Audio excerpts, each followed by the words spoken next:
intanto benvenuti, sono Marco Borghi, sono il presidente della Municipalità di Venezia Murano e Burano. Purtroppo oggi è una giornata un po' complicata e non si realizzerà questo primo incontro come avevamo pensato nel chiostro, ma vi aspettiamo martedì prossimo per il secondo appuntamento. E siamo contenti di questa collaborazione con Progetto Rialto. Abbiamo con loro già avuto modo di trovarci in pubblico sotto la pescheria nel novembre, un anno e mezzo fa, per quello che è la mission, probabilmente forse più importante o comunque altrettanto importante, di ripensare, rivitalizzare, riconsiderare questo luogo che è appunto Rialto. Lo scorso anno poi abbiamo organizzato insieme, anzi abbiamo appoggiato, abbiamo aderito a un ciclo di incontri sempre in pescheria, se non ricordo male aveva come oggetto il cibo e la storia e Venezia, e la nostra municipalità, per quel poco che può fare, è molto propensa e disponibile per appoggiare queste iniziative. Questa è un'iniziativa che ha uno spessore importante, basta leggere il programma, insomma, chi conosce un po' la fotografia, la storia e quant'altro, e la produzione scientifica può leggere bene in questi 3 incontri la caratura degli appuntamenti. Mi auguro che la settimana prossima, quando invece ci incontreremo nel chiostro di San Lorenzo, ci sia anche questa convivialità, perché è chiaro che un chiostro all'aperto ha anche la capacità di interagire di più con un pubblico che può essere appunto, che può arrivare per l'evento, ma in realtà può anche incrociarsi casualmente. Io lascerei la parola a Luca Molà, che può con molta più capacità del sottoscritto illustrare il programma, e niente, buon ascolto. Buonasera a tutti e a tutte, e vi porto prima di tutto i saluti della Presidente dell'Associazione Progetto Rialto, di Donatella Calabi, che purtroppo non ha potuto essere presente oggi alla prima presentazione, ma che comunque è l'anima dietro anche tutte queste l'organizzazione, diciamo, di queste presentazioni. Brevemente vi dico qual è il programma, che poi potete vedere anche nella locandina fuori. Sono 3 appuntamenti che, promosso da noi, io sono il vicepresidente dell'Associazione Progetto Rialto, con l'adesione, come avete sentito, della Municipalità di Venezia, Murano e Burano. Oggi presentiamo 2 libri, di cui parlerà prima il professor Gian Maria Varanini, presidente della Associazione di Stereopatia per le Venezie, e poi io interverrò, poi faremo un po' di ciaccole e vorremmo anche che l'unico autore presente alla fine dicesse insomma qualcosa, Giuseppe Gulino, se ha voglia di intervenire. Comunque i 2 libri sono Giuseppe Gulino, Storie Venete e Veneziane, pubblicato dalla Morcelliana Scuola 2022, e una raccolta di saggi, che non dico niente, dico solo il titolo del libro, che è Venezia e il senso del mare, a cura di percezioni e rappresentazioni, a cura di uno dei più famosi storici di Venezia, Maurice Traimard, un decano, e di una persona più giovane, che sono già affermata, Armando Orlando,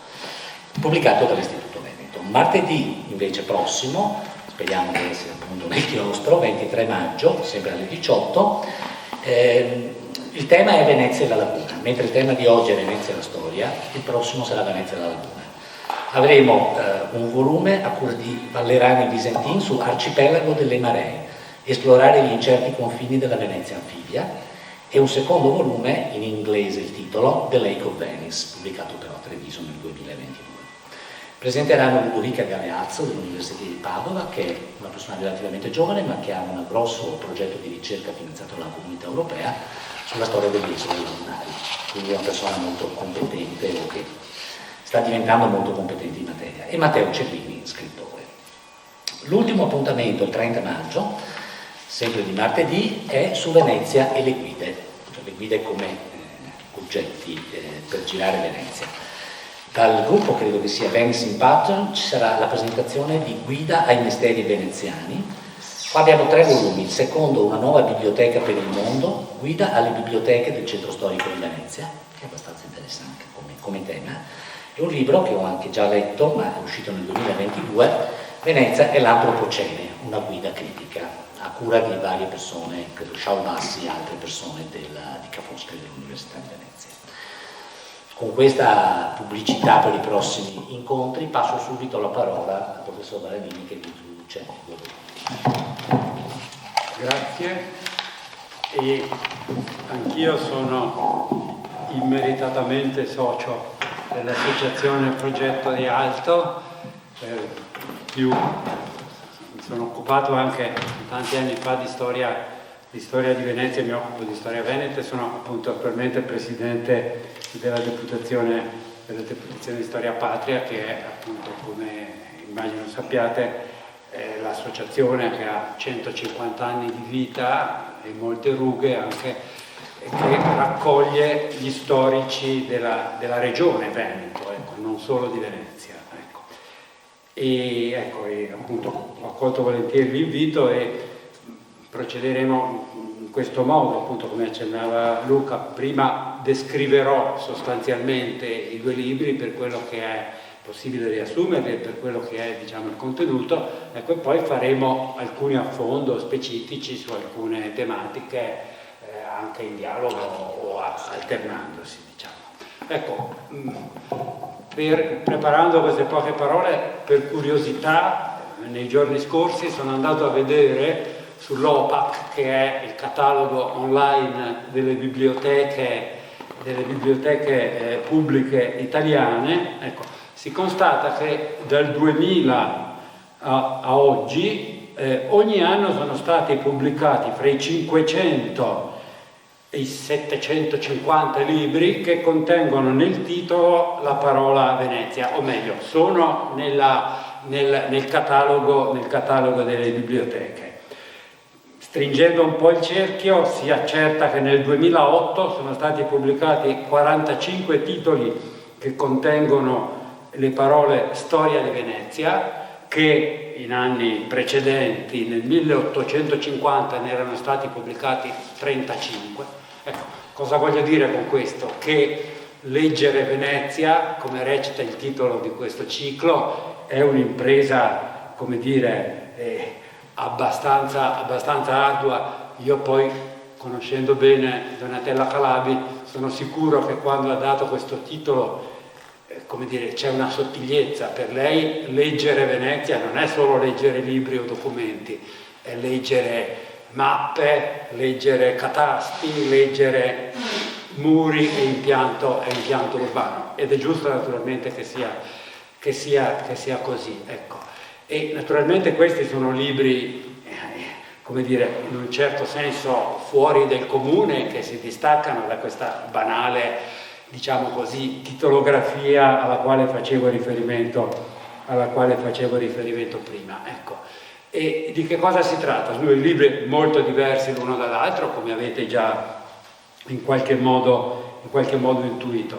Quello di Beppe Gullino è costituito da una raccolta di una 70ina di brevi articoli, appunto di articoli così, possiamo dire tranquillamente divulgativi, credo tutti o quasi editi originariamente sul Corriere del Veneto, sul dorso, almeno alcuni sul Corriere del Veneto, perché io li leggevo a Verona e quindi non circolavano solo sul Corriere di Venezia e Mestre. Ecco, Gullino li ha raccolti, forse anche da qualche parte ritoccati, ha premesso appunto delle introduzioni e ha fatto, diciamo, questa sorta di antologia, questa sorta di cavalcata attraverso tematiche molto varie della storia di Venezia e del Veneto, ecco, appunto storie venete e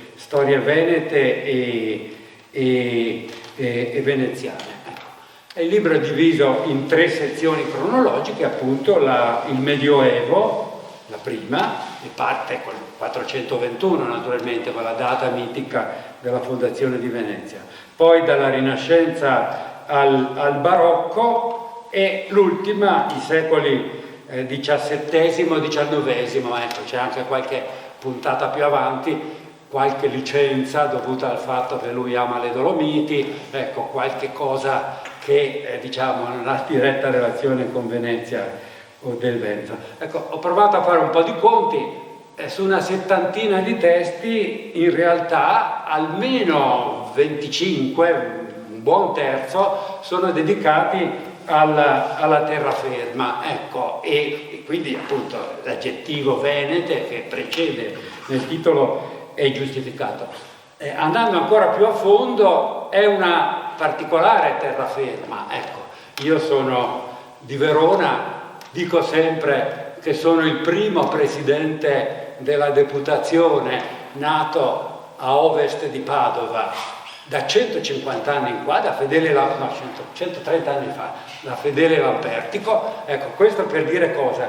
Per dire che il volume di Beppe rispecchia un'idea di fondo della quale abbiamo parlato tante volte nei nostri dibattiti di storici e alla quale sono anche affezionato storiograficamente, cioè l'idea che esistano due terraferme, ecco, una terraferma più immediatamente, diciamo, gravitante su Venezia e sulla laguna, il trevigiano, il padovano, il piovese, ovviamente appunto la fascia lagunare, anche il Friuli meridionale, ecco.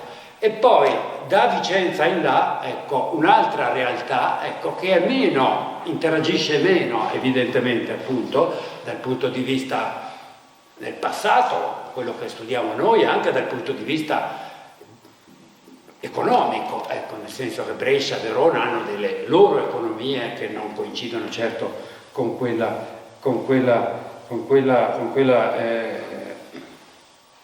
lagunare, no? Ecco, quindi ecco, c'è questa, diciamo, polarità, ecco, che riguarda questa distinzione che Venezia in primo luogo, una certa terraferma appunto in secondo luogo, no? Ecco. E c'è naturalmente appunto tutta una serie di personaggi, molta società veneziana, molto patriziato. Sapete probabilmente che Gullino è il primatista italiano per la storia delle voci del dizionario biografico degli italiani, ne ha fatte credo 200 o 300, quasi tutte dedicate ai patrizi. 279 dice.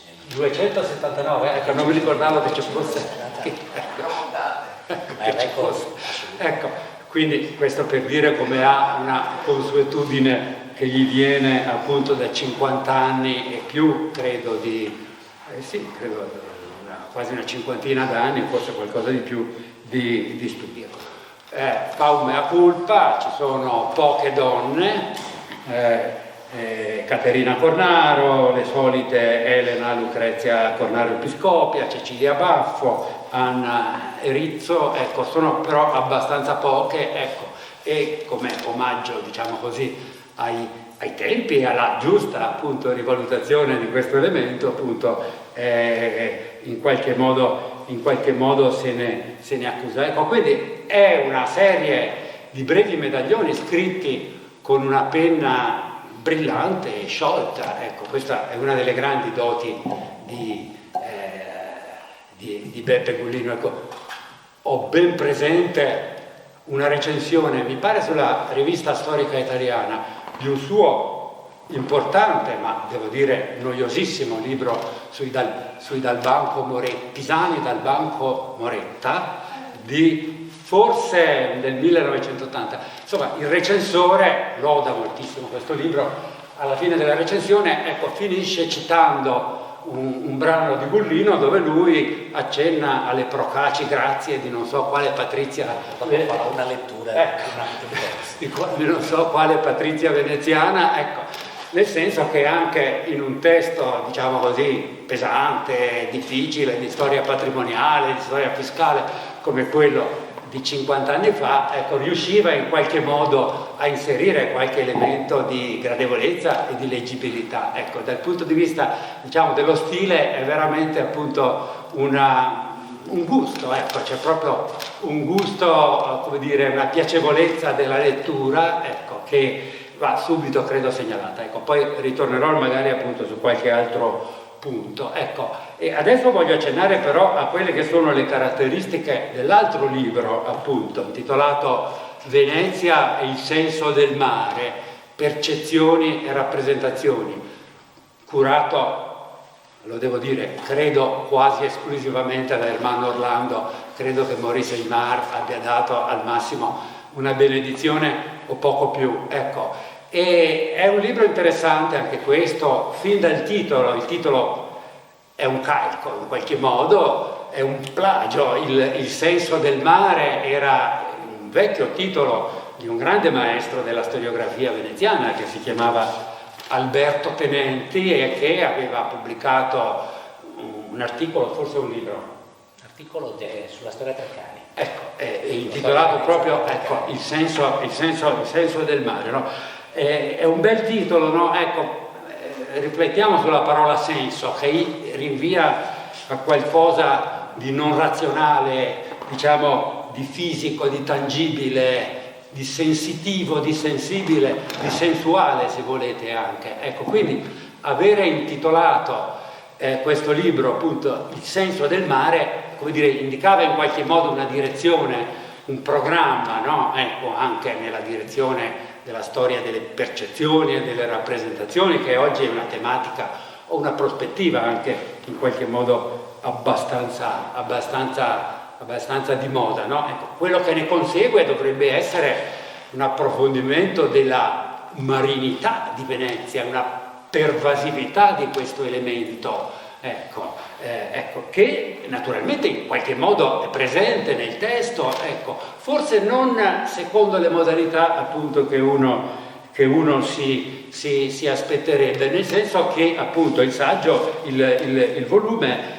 diciamo così, comprende diversi saggi, alcuni dei quali naturalmente tutti si occupano diciamo del rapporto fra Venezia e il mare, ma il primo di Egidio Ivetic, un utile inquadramento cronologico, il mare come stato, ecco, e quindi la sistole e la diastole di questa presenza veneziana in Dalmazia, nell'Egeo, come potere, diciamo così, come organizzazione proprio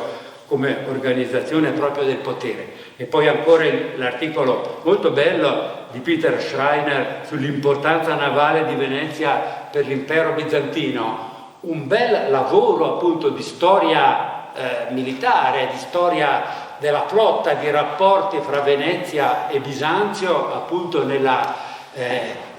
per quello che riguarda appunto l'organizzazione della flotta. Ecco, e quindi dicevo, come dire, non posso dire che il titolo sul senso del mare sia disatteso. Ecco, certamente ci sono diverse articolazioni rispetto alle quali che gli autori, che poi come sempre fanno quello che gli pare, perché quando si organizzano i convegni dopo gli autori non è che ovviamente seguono alla lettera le istruzioni degli organizzatori, e succede anche in questo libro. Piero Del Negro, che lo ha concluso con un saggio magnifico, veramente molto bello, ma dedicato a un personaggio che si chiama Giacomo Nani, è un grande veneziano del Settecento che ragiona sulla difesa e sulla sopravvivenza di Venezia, ma insomma col mare c'entra fino a un certo punto, diciamo. Questo, scusate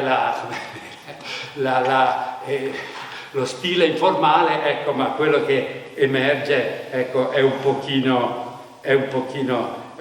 questo. E naturalmente poi queste tematiche le riprende anche Gullino, no? Ecco, e non una sola volta. C'è un saggio, appunto, uno dei suoi articoletti intitolato Un'irrisolvibile aporia, l'alternativa tra mare e terra, no?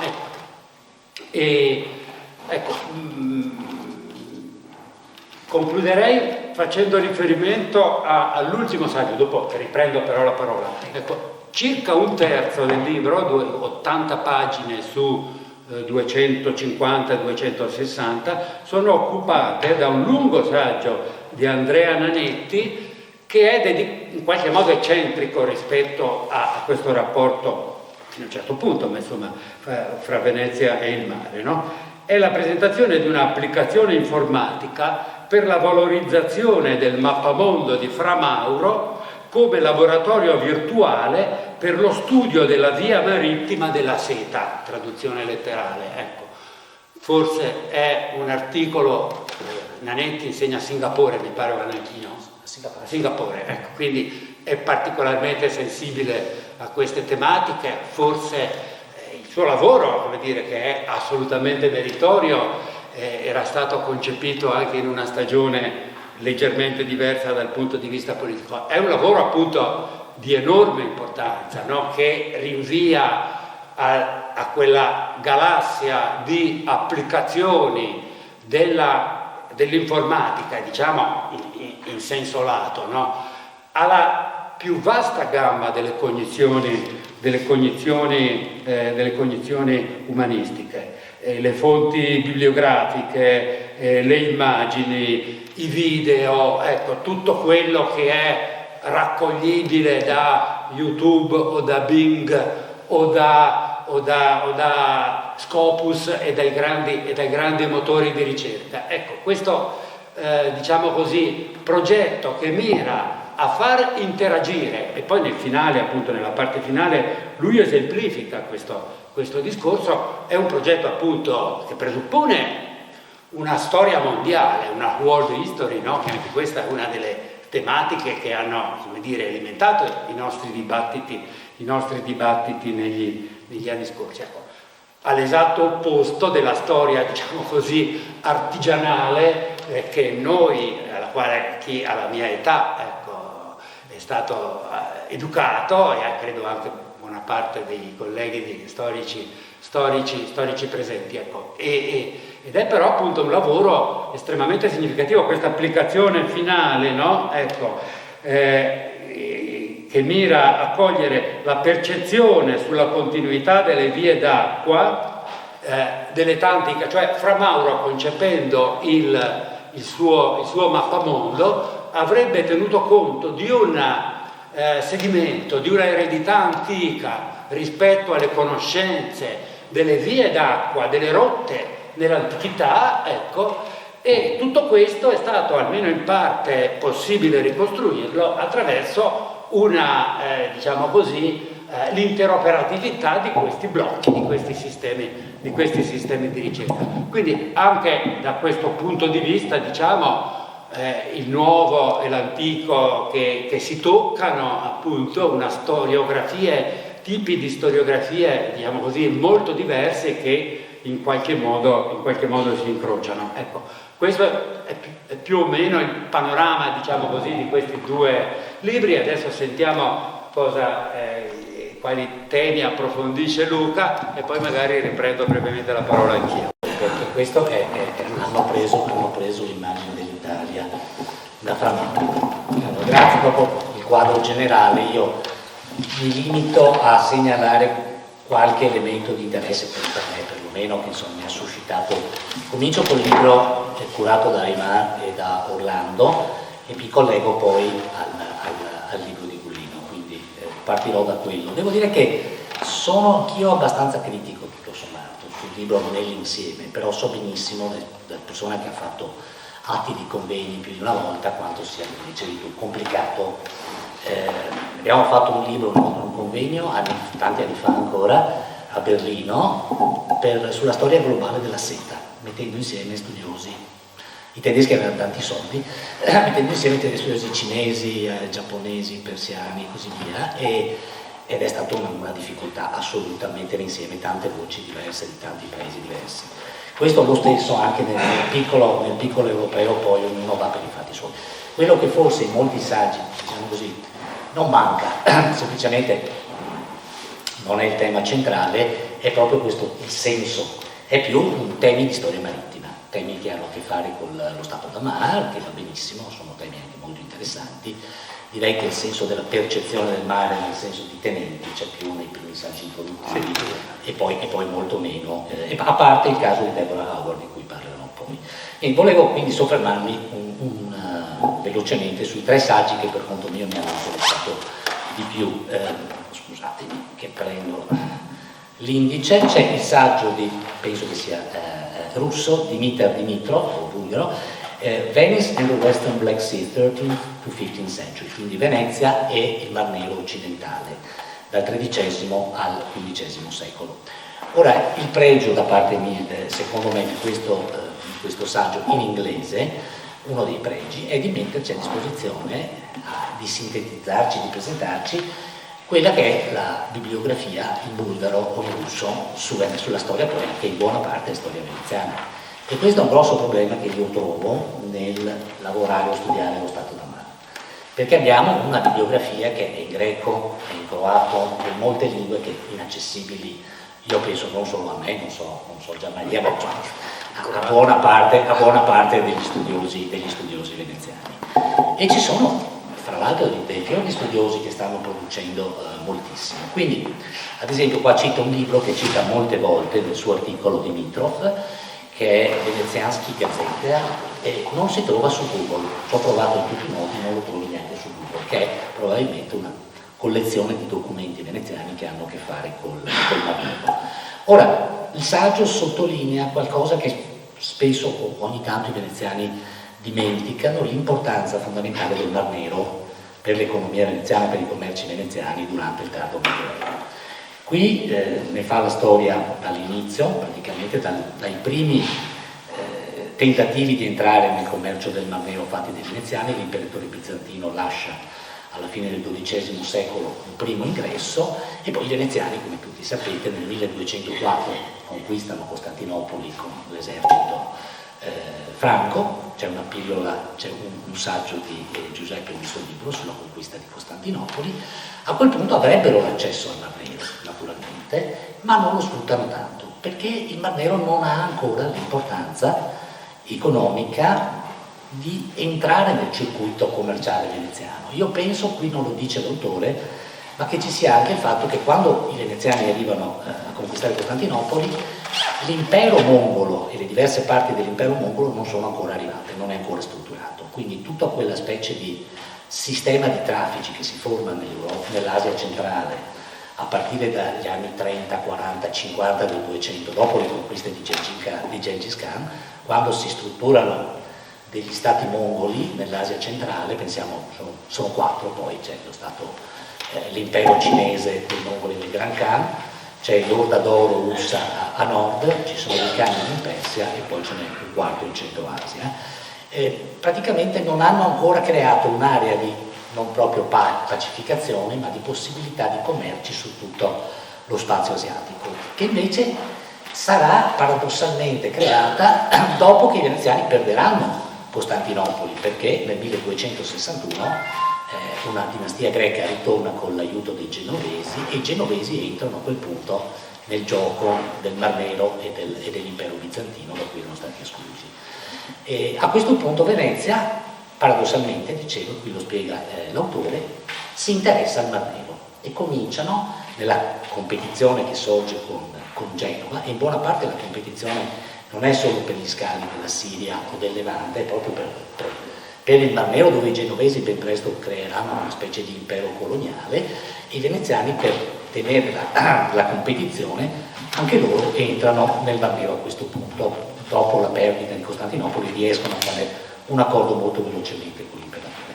L'interesse di questo saggio è che la seconda parte è dedicata alle colonie e il consolato che riusciranno addirittura a creare i veneziani nel 1347 in Bulgaria, quindi nella città di Varna, soprattutto nella costa occidentale del Mar Nero, cosa in cui noi non abbiamo una grande conoscenza della storiografia veneziana, e l'importanza che questo centro di Varna ha soprattutto per il commercio del grano e quindi per il rifornimento di Venezia di grano dal Mar Nero, che sarà uno degli elementi di maggiore importanza di quest'area. Dal Mar Nero si importano tante cose, ma soprattutto quando poi i veneziani creeranno, ad esempio, sul Mar d'Azov la loro colonia di Tana, si importa grano, si importano schiavi, tanti schiavi, tantissimi schiavi. Questa è una storia che citerei, vedo Raini Muller in fondo, che ha scritto un primo saggio tanti anni fa, breve, sul commercio degli schiavi africani a Venezia, un tema su cui la storiografia veneziana non ama insistere e non ama, diciamo così, interrogarsi, ma è una cosa di lungo periodo, invece per 2 secoli. Seta, perché il Mar Nero è uno dei portali tramite Trebisonda a sud e la tana della seta che arriva dalla Persia, e poi altri materiali quali ad esempio il caviale e altri prodotti del nord.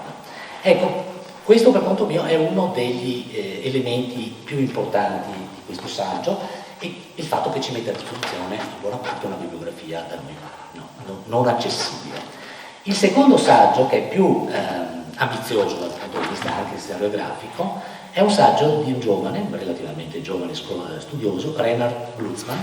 Chi frequenta l'archivio l'avrà visto molto spesso, e il titolo, ve lo traduco, Biografie di navi con una forma di microstoria che può anche diventare globale. Il caso della Nicolosa, 1507-1524. Adesso mi soffermo un attimo perché non so se tutti sono a conoscenza di alcune delle correnti storiografiche che sono citate praticamente nel titolo. Allora, intanto vi dico di cosa parla. Mi sembrava che dovessi farlo tu, ma lo faccio velocemente. È una biografia, è veramente un bel saggio da questo punto di vista come tentativo. È una biografia di una singola nave. Lui prende una nave, la Nicolosa, perché appartiene a una famiglia di antichi immigrati da Firenze, che sono ormai veneziani, i Nicolosi. Spesso, naturalmente, o quasi sempre, le navi prendevano il nome da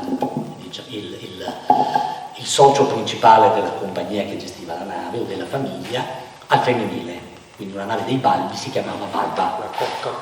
La Cocca Querina, una nave dei Priuli si chiamava Priula, e così via, prendeva naturalmente il femminile. In questo caso la Nicolosa, che è una nave dei Nicolosi, viene seguita in una lunga vita, perché le navi avevano una vita 15 anni più o meno. Questa è una nave, non è una galea, quindi non è una nave lunga, è una nave tonda, è una nave da 1300 botti, quindi una nave di una buona portata, una delle poche navi grandi che ci sono a Venezia a inizio 500. E lui la segue 1507-24, fa 17 anni, che è già un periodo lungo di vita per una nave, perché una nave insomma, dopo 15 anni cominciava ad essere vecchia. Lo fa incrociando tutta una serie di documenti che sono disponibili probabilmente, perché c'è il Saludo, ad esempio, che è il nostro cronista che per fortuna ci informa su molto di quello che succede a Venezia, non solo a Venezia, nei primi anni, nei primi decenni del Cinquecento, il Senato Mar, quindi i documenti del Senato Mar, del Consiglio dei 10, incrociando molte fonti diverse, lui riesce a seguire i 17 viaggi, mi sembra che siano, che fa questa nave negli anni. Questa nave viene affidata a un capitano che resterà a lungo uno dei più famosi capitani, dico il nome in un secondo, Zoarne Vassallo, che sarà un capitano di nave che seguirà molto spesso la Nicolosa. Viene usata per commerciare soprattutto con Cipro inizialmente, quindi con il Levante, porta grano, porta materiali pesanti, perché non è una galea che deve portare, molti di voi conoscono la distinzione tra le flotte, le mude come si chiamavano, i convogli anzi, di galee veneziane che partivano per varie direzioni ogni anno da Venezia, e che viaggiavano in convoglio di 3, 4, 5 galee, ed erano destinate, essendo delle macchine da guerra anche, non soltanto delle macchine commerciali, erano destinate a portare i beni più pregiati, quindi il pepe, le spezie, la seta, i gioielli, le cose più pregiate dovevano per legge essere caricate sulle galee. Le navi della navigazione libera privata, queste erano organizzate dallo Stato, appaltate poi a famiglie nobili. Le navi invece tonde, che avevano una portata più grande, costavano meno anche come gestione, erano destinate in prima battuta ai prodotti pesanti e di minor valore. Quindi il grano, minor valore unitario naturalmente, il grano, la lana, anche il cotone in molti casi, che veniva portato dalla Siria. Poi quando restavano delle spezie a terra o a Alessandria d'Egitto o nei porti della Siria, finito il carico delle galee e quando erano partite, allora le navi tonde avevano la possibilità di caricare anche loro. E si vede che in alcuni dei viaggi questa nave porta anche delle spezie. Porta delle spezie anche perché il momento è un po' particolare, non siamo in anni normali, 1507-24 sono gli anni di Agnadello, della Lega di Cambrai, ed è il momento più critico per la storia anche economica veneziana. Dopo il 1509, ad esempio, non ci saranno più viaggi di galee veneziane verso l'Inghilterra e il nord per molti anni, perché non ci sarà la possibilità proprio politica di andare al nord. Ora, questa storia di questa nave, che poi cambia anche di proprietà, negli ultimi anni viene presa dalla famiglia Zane e quindi diventa Zana, ex Nicolosa, ma Zana, allora va a portare vino di Creta verso l'Inghilterra. A quel punto si potrà ritornare verso il nord Europa. Non arriverà mai in Inghilterra perché a Cadice è presa da un pirata francese, è presa fuori anzi da Cadice da un pirata francese mentre da Cadice sta andando in Inghilterra, e lì comincerà un disastro per gli Zane perché perderanno un sacco di soldi e un processo che durerà addirittura per decenni. Questa è la storia, se volete, della nave, che è molto interessante e molto ben ricostruita nei dettagli. Storia globale e microstoria. Ora, ecco, qual è il punto?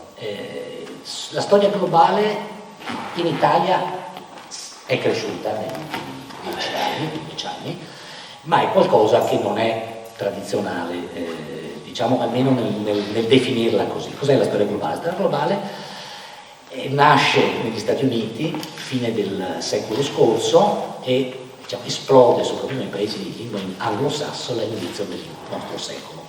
Questo perché molte università, sia americane sia inglesi, hanno una popolazione studentesca che non è più soltanto americana, bianca o inglese. È una popolazione fatta da immigrati di seconda generazione, indiani, cinesi, persone veramente da tutto il mondo, molto dai paesi arabi, che, diciamo così, la storia raccontata solo dal punto di vista dell'Occidente la vede un attimo come un po' estranea anche da un certo punto di vista. Quindi la storia globale cerca di mettere insieme non solo i rapporti tra diverse parti del mondo, ma di vedere anche le fonti e quello che è stato scritto da storici che sono esperti di storia cinese, di storia giapponese, di storia islamica e così via. È un impegno piuttosto grosso, come vi immaginate, perché bisogna cercare di conoscere storiografie diverse. Io su questo, se c'è una cosa buona che ho fatto nella mia carriera, è partire col primo corso assieme a dei colleghi esperti di storia globale nella mia università Warwick nel 2004, che è diventata uno dei centri di questo. Questo, che è stato un tema che è cresciuto in Europa e si sono fondati dei centri studi, è stato recentemente messo a confronto con invece una novità storiografica che è tutta italiana, che è la microstoria. Anche qui, immagino che non tutti conoscano cosa sia la microstoria. La microstoria è il contrario, teoricamente, della storia globale. Mentre la storia globale guarda i rapporti tra tutto il mondo, alle grandi strutture, ai grandi cambiamenti, la microstoria prende un caso specifico, ad esempio un processo, è il caso più famoso che molti conoscono, Carlo Ginzburg, scrive negli anni 70 o 80? Negli anni 70, Il formaggio ai vermi si chiama, un libro in cui prende un processo fatto a un mugnaio e da lì scava, perché ha una documentazione molto densa, nella mentalità di questa persona e nella storia. E dalla piccola storia singola, però, non si ferma all'episodio, diventa una storia che lui porta a livello molto più interessante. In pratica, guardando col microscopio riesce a vedere delle cose che chi guarda col telescopio non riesce a vedere. Quindi è un tipo di storiografia che può analizzare degli aspetti della storia che non sono visibili invece nelle grandi strutture. Recentemente c'è stato un movimento per mettere insieme le due cose, per mettere insieme la microstoria e la storia globale. Quindi vedere dei casi singoli, molto in dettaglio, che però abbiano degli elementi che vadano al di là della località specifica e che siano di natura globale. Questo è il tentativo che ha fatto Glucksmann, che per conto mio è storia globale. Qui ci bisogna capirci su che cos'è storia globale, perché io con gli studenti ogni tanto mi prendo, perché mi dicono faccio un saggio di storia globale, ma perché fai una biografia su una persona? Non fai storia globale, fai una biografia come si fa da tanto tempo. Quindi la storia globale necessita di una densità di documenti su un caso specifico in un ristretto ambito di tempo che non è sempre disponibile. Non per niente spesso nasce da processi inquisitoriali che sono la fonte principale. Ad ogni modo penso che sia un saggio di buon rilievo, un buon tentativo che a me è piaciuto molto. Brevemente sull'ultimo, che è quello di Deborah Howard, che lei invece, da storica dell'architettura ma anche storica dell'arte, dice Venice and the Sea, Venezia e il mare nell'arte e nella cultura. Quindi guarda al mare, alla percezione del mare, a come il mare è stato rappresentato nell'arte. E su questo devo dire che riesce a darci perlomeno, in un saggio come sempre molto evocativo da parte sua, è molto ben fatto, riesce a darci questa importanza del mare dal punto di vista positivo per i veneziani. Se voi, come ci fa vedere lei, andate a vedere alla Basilica di San Marco, molti dei mosaici hanno questa rappresentazione del mare, perfino le lastre di marmo nel pavimento della Basilica che sono tagliate danno il senso dell'acqua. Altri storici dell'arte, come Paul Hills, un altro inglese, ad esempio, dice la differenza dei pittori veneziani rispetto ai pittori fiorentini, ad esempio, è questa acquosità delle forme, che è data anche proprio dallo spazio acqueo, dal riflesso dell'acqua sui palazzi, e lo stesso vetro, tutto sommato che è il materiale più diciamo rappresentativo di Venezia, ha questo elemento del riflesso, della trasparenza come l'acqua. Ecco, quello che Deborah Power ci fa vedere è la rappresentazione importante, positiva, feconda dell'acqua per Venezia, del mare, e la rappresentazione invece spaventosa e pericolosa dell'acqua, e quindi grandi temporali.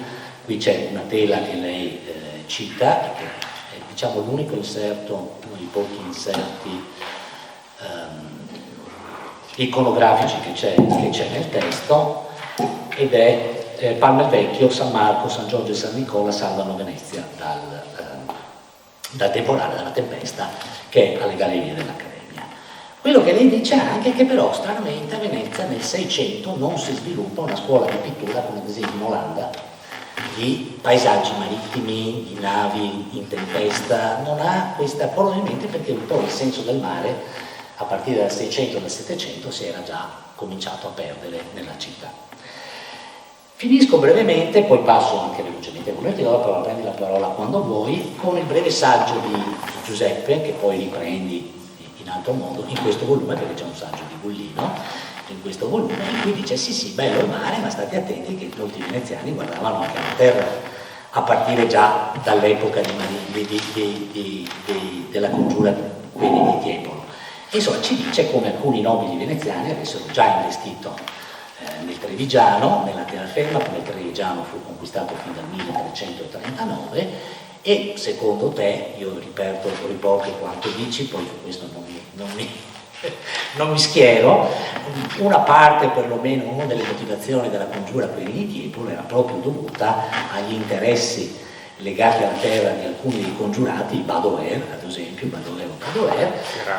Peraga, le terre che avevano legate a Ferrara, alla guerra di Ferrara solo 2 anni prima, e così. Io su questo non mi schiero, ma riporto. Però penso che Gullino, con un senso anche un pochettino, col suo solito spirito, anche abbia voluto dire state attenti. E io sono d'accordo su questo, perché io penso che il mare naturalmente è importantissimo e fondamentale nella rappresentazione, nell'immaginario di chiunque, ma Venezia è una città che è fatta in buona parte da gente che viene dalla terraferma, perché togliamo i nobili, togliamo alcuni cittadini, togliamo le persone che lavorano all'arsenale. La mia esperienza dopo anni e anni di studi nel notarile è che nel 300 e nel 400 buona parte vengono ad esempio da Firenze, da Lucca, dalla Toscana. Qui ci sono anche in questo caso gli studi di Reinhold Müller sulla cittadinanza veneziana. La maggior parte dei nuovi cittadini sono in realtà dei toscani immigrati da altre città. Nel 5 e 600 sono in buona parte da tutta la terraferma veneta, da tutto lo Stato veneto. Ci sono trevigiani, padovani, bergamaschi, bresciani, grandi successi dei grandi mercanti che diventano ricchissimi nel 500 sono bergamaschi, sono bresciani, sono persone dell'entroterra. Ora, nella prima generazione perlomeno, quanti questi avessero questo senso incredibile per il mare, io ho dei forti dubbi. Quindi una buona parte di una popolazione che è fatta di immigrati, c'è la famosa frase dell'ambasciatore francese Philippe de Comines che dice Venezia è una città di stranieri, e c'è addirittura una lettera nel 500 di Luigi da Porto che dice Venezia non ci sono ribellioni, non ci sono degli sconvolgimenti, perché di fatto è una città fatta da stranieri, per cui non hanno un coinvolgimento continuo nello Stato. Questo mi dà il destro per, brevemente, perché ho già preso troppo tempo, passare al libro di Giuseppe, Storie venete e veneziane. Sono d'accordo con quanto diceva Gianmaria sul tono e sulla capacità di scrivere con leggerezza. Lui dice proprio in finale di introduzione: ho cercato di rendere la narrazione gradevole lasciando anche spazio a qualche battuta di spirito, in omaggio all'oraziano omne pulit punctum qui visquit utile dulci. Spero di esserci riuscito. Quindi chi prende più punti, chi ha più successo, chi ha più voti è quello che mescola l'utile al dolce. È giusta come traduzione, più o meno. Allora, ed è effettivamente, vi dirò qualcosa alla fine, ma partirei da alcune delle pillole, ma molto velocemente perché voglio lasciare poi di nuovo la parola a Gianmaria. Ad esempio, c'è la ripresa di questo tema quando la terraferma volle conquistare Venezia. Quindi la ripresa di questo tema del rapporto tra alcuni nobili veneziani e la terraferma. E l'importanza, le chiamo pillole, ma devo chiamarli? Va benissimo, no, ma non sono lui se si offende. Li chiamo divertismati. Divertismati, va bene. Il secondo, un altro piccolo saggio che è poco dopo, Il verde giardino dei mulini, e Treviso diventò veneziana. Quindi l'importanza che sottolinea Giuseppe della terraferma, di questa terraferma vicina di cui parlava, più legata a Venezia, di cui parlava Gianmaria nella sua introduzione, per i rifornimenti alimentari naturalmente, ma anche per una cosa molto interessante, per le macchine che sono mosse dall'acqua, perché Venezia, col problema che ha solo la marea, che non è molto forte, possono funzionare a Venezia solo di mulini non particolarmente efficienti, gli acquimuli di cui parla anche Deborah Howard. Quindi Venezia ha bisogno, per macinare il grano, prima di tutto, ma ad esempio pensate all'arte della lana, l'industria della lana ha bisogno dei folli per follare, per battere i tessuti e renderli omogenei. I folli hanno bisogno di energia idraulica. Quindi l'industria veneziana si basa sui folli di Treviso, manda i panni in terraferma per questo procedimento, è solo una parte del lungo procedimento della preparazione dei panni. Quindi l'importanza della terraferma anche per queste acque. Tu parli del Sile, che dici il più bel fiume del Veneto, io concordo, andavo a pescare con mio padre quando ero piccolo e concordo che è uno dei fiumi più belli, quindi l'importanza della fonte di energia data dall'acqua corrente e dai fiumi. Ci sono poi pillole di natura commerciale, parli delle munde, di questi convogli marittimi di cui accennavo prima. Qui fai una specie di ottima sintesi di Frederick Lane, di quanto dice, fa vedere le diverse rotte che prendevano e l'organizzazione di queste munde. E parli ancora di commercio, tutto sommato, anche quando parli di un pionieristico progetto della Serenissima, il canale di Suez 1504. Ecco, questo è un progetto che era già stato affrontato dagli egizi e dai romani in passato, quando i portoghesi riescono a doppiare il Capo di Buona Speranza, qua siamo proprio nella storia globale, a raggiungere l'India direttamente attorno all'Africa, senza bypassando la mediazione araba e veneziana. Veneziani e il sultano mamelucco d'Egitto discutono sulla possibilità, o perlomeno i veneziani presentano la possibilità di aiutare il sultano mamelucco a creare un canale che colleghi il Mediterraneo al Mar Rosso. Ambiziosa operazione per l'epoca, però si potevano raggiungere due scopi. Uno era far arrivare le spezie direttamente dal Mar Rosso, senza come si facevano via terra, ma questo forse al momento non è neanche lo scopo più importante. Lo scopo potrebbe essere anche lanciare la flotta veneziana dal Mediterraneo nel Mar Rosso per combattere i portoghesi. Questa è un'altra delle motivazioni che poteva essere molto importante. Poi c'è una bella pillola su Sanudo, e qui è la tua attenzione per il linguaggio del Sanudo, per il linguaggio diretto ma anche molto colorito, che ritorna nelle tue. Poi vado veloce, insomma ci sono cose su Cecilia Baffo. Mi è piaciuto uno sulla percezione della sensibilità. Ora, Giuseppe nelle varie pillole spesso fa dei salti nella contemporaneità, fa dei paralleli. E allora parla dell'oggi, ad esempio quando parla di Sarpi e dell'interdetto vi dice è l'unica statua che non è mai stata imbrattata dalle persone con lo spray. Non so se sia vero, ma ti credo. Ecco, è una che non è mai stata imbrattata. E ce n'è una che si chiama percezione, ve la trovo subito, la percezione comune della sensibilità e l'orbo, tra parentesi, su cui lui dice al giorno d'oggi, giustamente, siamo molto attenti a rilevare delle problematiche, non so, o delle differenze fisiche o di altro tipo tra le persone, per cui c'è una persona diversamente abile, c'è il disabile, ma già dire portatore di handicap non funziona più, non si usa più.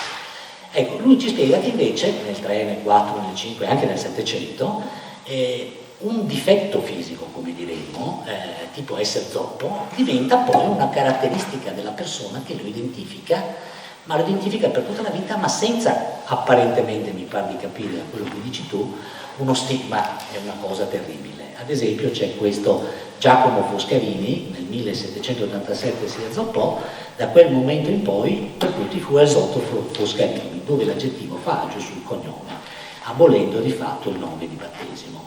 Ma è una diversa percezione di queste imperfezioni fisiche che si aveva all'epoca, che diventano parte dell'identità della persona, ma non in senso denigratorio alla fine, ma in senso identificativo. Questo anche per un famoso orbo.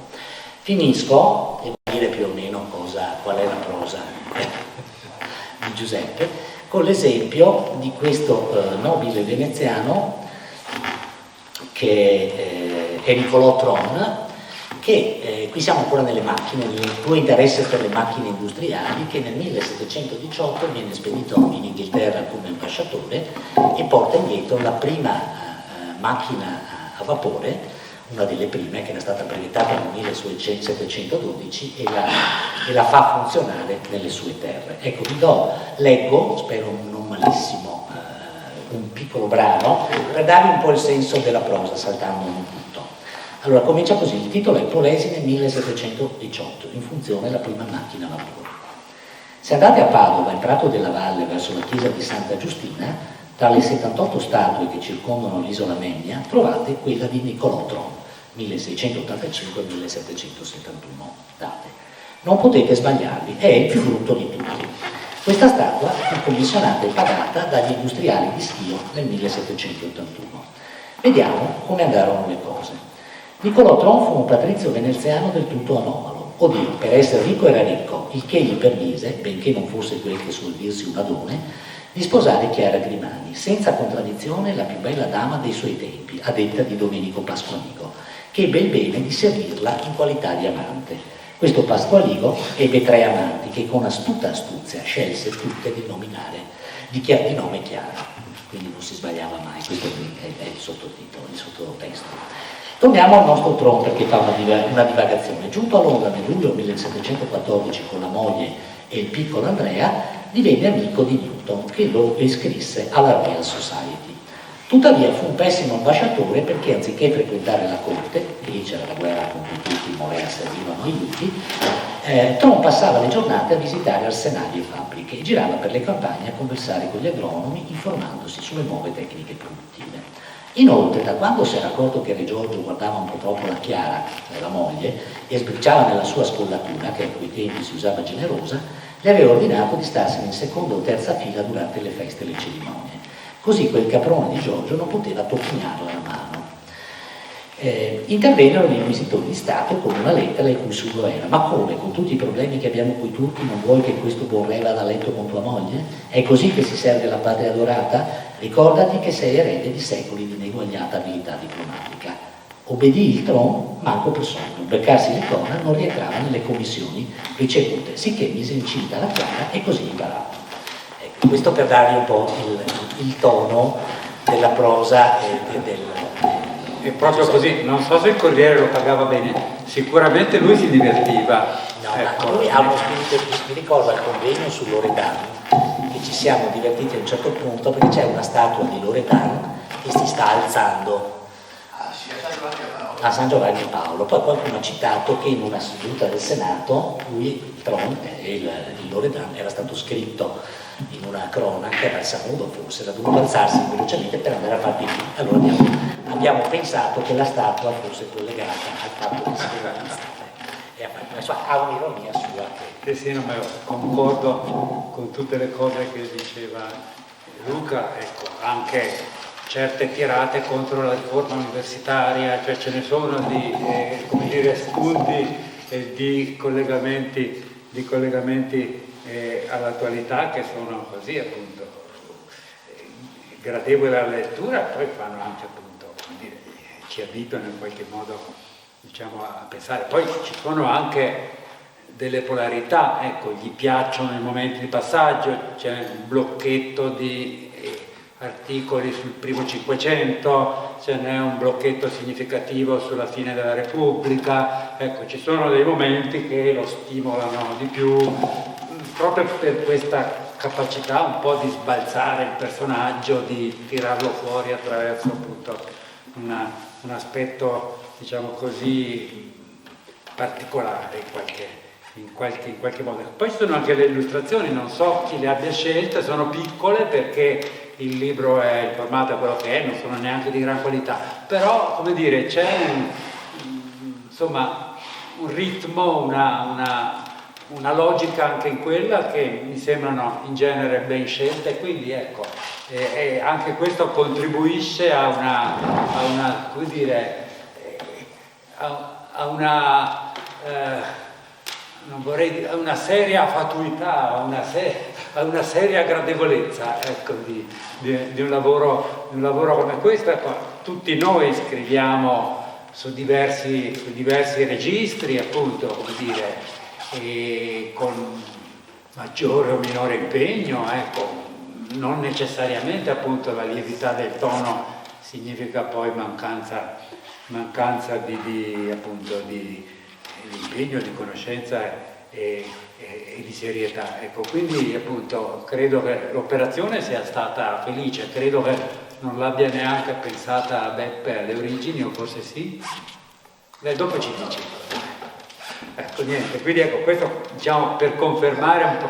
Le immagini all'editore, pensando che ne avrebbe scelta qualcuno.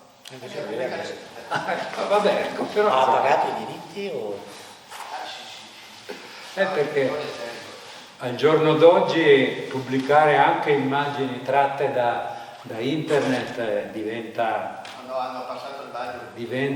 una cosa estremamente rischiosa dal punto di vista proprio editoriale, cioè ci sono studi di avvocati che vanno a cercare sui libri a stampa immagini delle quali non sono stati pagati i diritti e propongono ai titolari dei diritti, le chiese, i musei, eccetera, di fare cause, e ce ne sono stati. Cioè, gli editori sono tutti col fucile puntato, è diventato molto più complicato. Anch'io mi ero chiesto appunto come andava questa quantità enorme di immagini che punteggiano questo libro. Immagini non sempre di qualità altissima, però significative e scelte in modo mirato. Ecco. Anche se avresti potuto mettere il Monte Paterno, visto che l'ultimo saggio cronologicamente, che è del tutto fuori cronologia, è un omaggio alle Dolomiti ed è relativo appunto ad un episodio della Prima Guerra Mondiale, una famosa guida sud-tirolese che viene uccisa, diciamo, ecco, in un combattimento su un monte delle Dolomiti di Sesto che io e Beppe frequentiamo. Ecco, quindi c'è appunto anche questa, diciamo così, ecco, vena che ogni tanto compare al di fuori di Venezia e del Veneto. Ecco, io volevo dire ancora un paio di cose su due saggi del libro Venezia e il senso del mare. Il primo è ancora sul saggio di Schreiner, questo storico dell'esercito bizantino. Ecco, è un tema interessante che mi pare che non sempre la storiografia, anche ufficiale, abbia approfondito, no? Cioè c'è un rapporto, e lui lo dimostra molto bene, fra la crisi le trasformazioni, diciamo così, dell'impero bizantino, la crisi dell'organizzazione tematica, quindi di quella struttura della difesa bizantina che era basata sulle province, su contingenti, su gruppi collocati nelle province. Quando si centralizza, ecco che si svuota in un certo senso la difesa periferica e Venezia ha spazio per affermare questa. Ecco, è un bel tema perché credo che oggi la cattedra di insegnamento di storia bizantina a Ca' Foscari non esista. È una storia interessante questa. Proprio Schreiner stesso dice che agli inizi del Novecento i grandi studiosi, da un lato della Marina, Camillo Manfroni, e dall'altro uno dei più grandi storici di Venezia fra 8 e 900, cioè Kretschmayr, appunto del côté bizantino non dicono tutto sommato poco, anche se in realtà 30 anni prima Tafel e Thomas erano stati fra i primi a fare il lavoro erudito ai frari. Ecco, questo è un tema interessante dal punto di vista storiografico, perché Venezia ha avuto appunto una tradizione, no? C'è stato prima Paolo Lamma, poi Pertusi, poi Ravegnani, però, come dire, globalmente, ecco, il peso di questa tematica nella storia, forse anche in Venezia e in generale nella storia d'Italia, è tutto sommato, come dire, minore di quello che dovrebbe essere, no? C'è un fatto appunto che appare clamoroso a chi non conosce quanto siano bacati gli accademici. Ecco, per insegnare storia bizantina, ecco, bisogna, come dire, passare attraverso un settore disciplinare che è la filologia bizantina. Cioè non esiste una specializzazione storica, così come non esiste peraltro neanche, perlomeno per la storia della Russia per esempio. Ecco, gli storici della Russia sono incardinati all'università in letteratura russa, diciamo. Ecco, e questo è abbastanza significativo, e lo stesso vale per la tematica arabica. Non è esistito in Italia mai, e questo è abbastanza interessante. Ecco, e a Venezia oggi credo che non sia praticata, non sia insegnata dopo tanti anni, perché quando è andato in pensione Ravegnani, che era un bravo storico e un grande divulgatore, anche ha scritto moltissimi libri significativi e interessanti. Ecco, quindi richiamare l'attenzione anche una specializzazione difficile e complicata su queste tematiche credo che sia significativo. Io mi ricordo chi sia questo signore che hanno convocato Eymar e Ermanno Orlando, ecco, ma quello mi è parso veramente un buon lavoro. Ecco, l'altra cosa che volevo ricordare era il saggio dello stesso Ermanno Orlando, ecco, che, come dire, il titolo, adesso lo recupero, il titolo è Il mare in scena, ostentazione, propaganda e dissimulazione del mare nei racconti dei pellegrini medievali. Anche qui non c'è tanto il senso del mare, c'è una riflessione originale e intelligente, ecco, su una fonte particolare vista attraverso questa particolare specola. Cioè ha preso i diari dei viaggi dei pellegrini, che sono tanti e che sono stati strastudiati, ecco, e li ha sottoposti a questa, diciamo così, lettura trasversale, prendendo di mira appunto la liturgia civica veneziana, le feste veneziane, ecco, e i soggiorni obbligati, no, che questi pellegrini dovevano fare in attesa del trasferimento, che partisse la nave per la Terra Santa. Ecco, facevano sì che ci fosse questa conoscenza, appunto, come dire, profonda della città, ma anche questo sguardo esterno, che è sempre appunto uno sguardo significativo, diciamo, ecco, su una realtà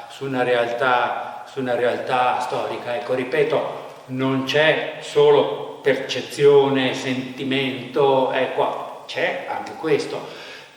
nel modo con il quale questi pellegrini guardano Venezia c'è anche calcolo, ammirazione, cioè sull'Arsenale per esempio lo si misura, lo si dice, è il più grande stabilimento, cose banali se volete, ma che lette appunto insieme attraverso questa particolare curvatura, diciamo così, di questi osservatori che sono gente colta, gente che ha sempre la penna in mano, il taccuino pronto per fare l'osservazione, perché è questo poi che fa appunto la differenza, no? Ecco, quello anche Ermanno, che non c'è qui, ma lo lodiamo lo stesso, ha una penna sicura, sciolta, ecco, non dirò brillante, ecco, ma sa raccontare, ecco, molto bene, e è appunto la storia della società veneziana, soprattutto vista attraverso tantissimi aspetti che lui ha studiato, i matrimoni, l'immigrazione,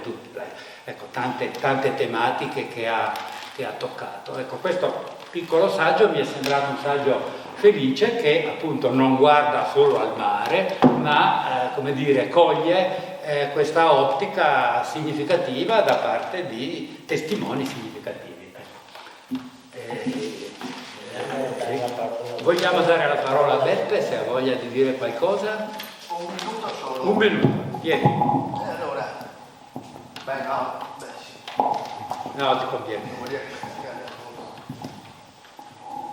Racconto soltanto, perché immagino lo lascia tarda, un episodio.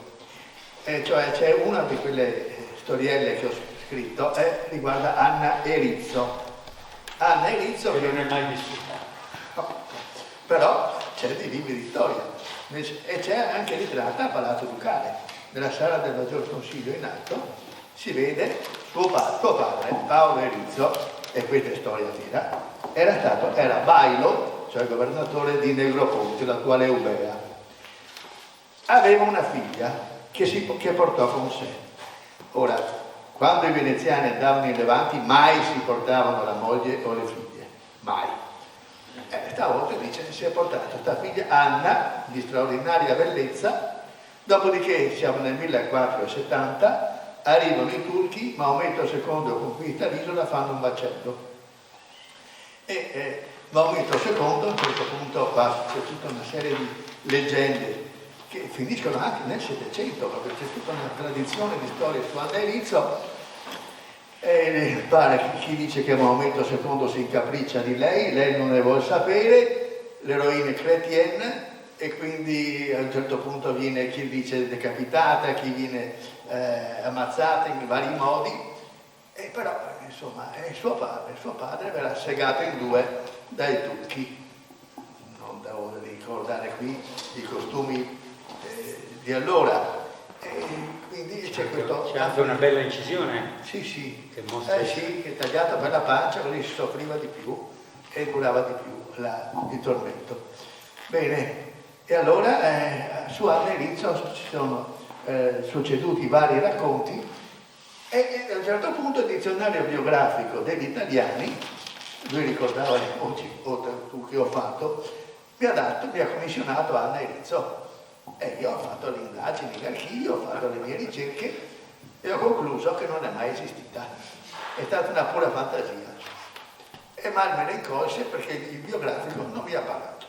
E quindi faccio l'errore di essere troppo bravo. Come il dizionario biografico sceglieva le persone a biografare, sarebbe da fare un magnetico racconto, ecco, che non vale la pena di fare adesso. Non è mai esistita. Va bene. Allora finiamo qui? Sì. Va bene, grazie a tutti.